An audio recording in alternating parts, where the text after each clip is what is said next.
Oi pessoal, tudo bom? Sejam bem-vindos mais uma vez.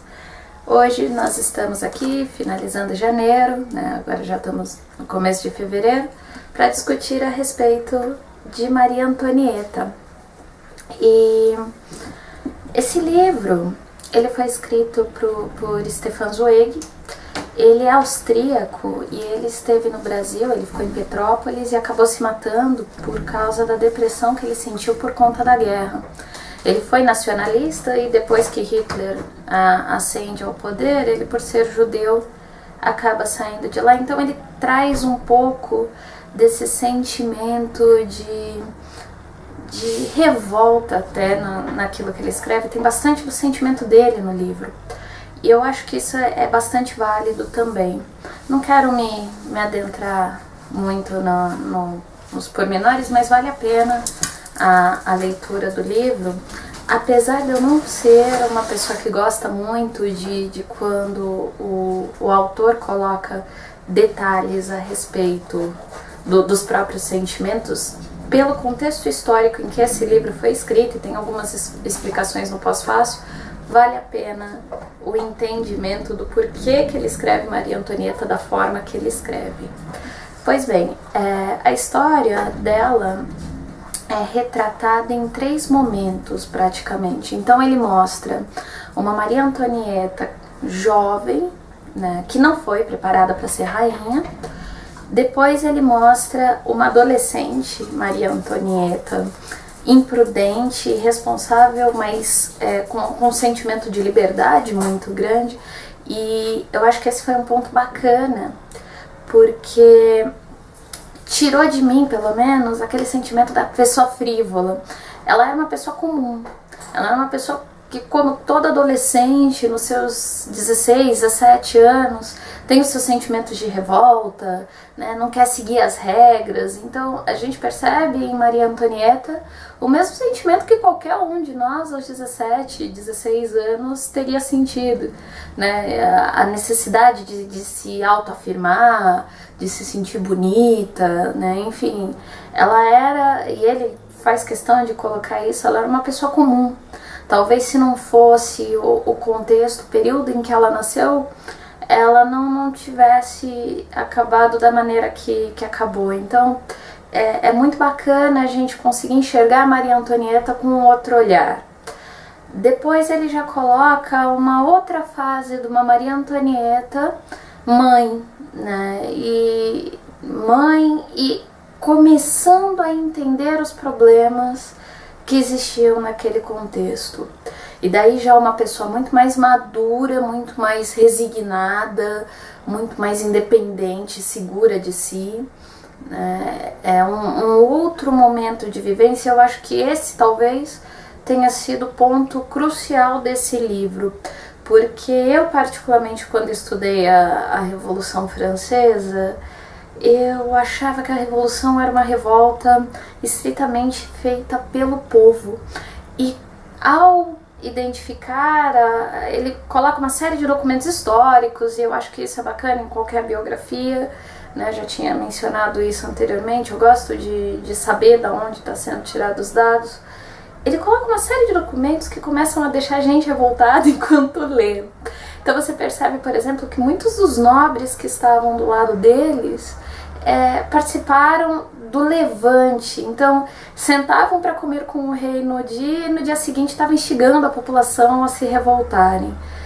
É uma situação muito cruel, mas mais do que isso, é um entendimento de que não era a população, eram os nobres, né? Então o levante popular foi feito porque as pessoas foram massa de manobra de uma nobreza que já não queria Luís XVI como rei. E você tem um Luís XVI que era um rapaz extremamente tímido, extremamente inseguro como rei de uma nação que estava passando por uma crise muito grande. Então existem uma série de pormenores, uma série de detalhes no livro. Para os curiosos de plantão, eu deixo aí a sugestão de que se pesquise a respeito do caso do colar, que também foi uma coisa assim que me deixou profundamente chocada, mas a gente começa a perceber o tamanho da interferência da Igreja Católica e da própria nobreza dentro da Revolução, né? O grau de importância, os panfletos e os periódicos que eram feitos na Inglaterra para se divulgar na França, e isso não eram pobres quem faziam.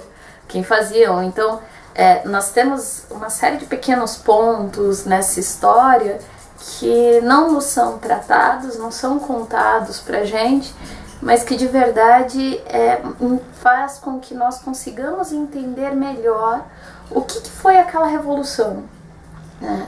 Da mesma forma que nós temos também pessoas de grande expressão da Revolução Francesa, então Robespierre, por exemplo, que vai ser o governante durante o regime de terror, ele era monarquista, né? Ele, Danton, Marat eram pessoas a favor da monarquia, e a partir do momento em que o rei tenta a fuga, eles se viram contrários. Então, existem vários detalhes que são importantes nessa história, mas o que mais me tocou é a transformação dela enquanto mulher. Então você vê, é nítida a passagem no livro do momento em que Maria Antonieta sai aquele mundo fantasioso, e cabe a gente colocar que tudo que ela conhecia eram os palácios reais por onde ela convivia, meia dúzia de baile de máscara e só. Ela não tinha uma convivência nem política, nem uma interferência no local onde ela estava.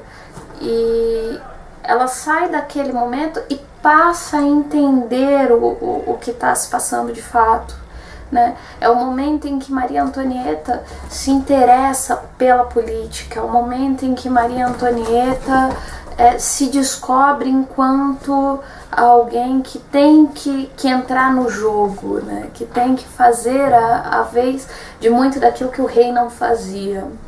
E que, como ela estava segura naquele momento daquilo que ela estava realmente fazendo. Então, não era uma pessoa idiota, não era uma pessoa frívola, pelo contrário, foi uma pessoa mal instruída e que estava na posição errada no momento errado. Super válida a leitura, super bacana o livro, adorei ter lido Maria Antonieta, tá? Acho que vale a pena, até pelo contexto histórico. Eu gosto muito desse período do final do século XIX, até por tudo que ele representa na história. Então, existem vários livros desse período que eu tenho um carinho especial, mas este foi um livro que me abriu muito a mente, me deixou muito revoltada em vários momentos, mas acho que vale a pena a leitura. Pessoal, é isso. Muito obrigada e até a próxima.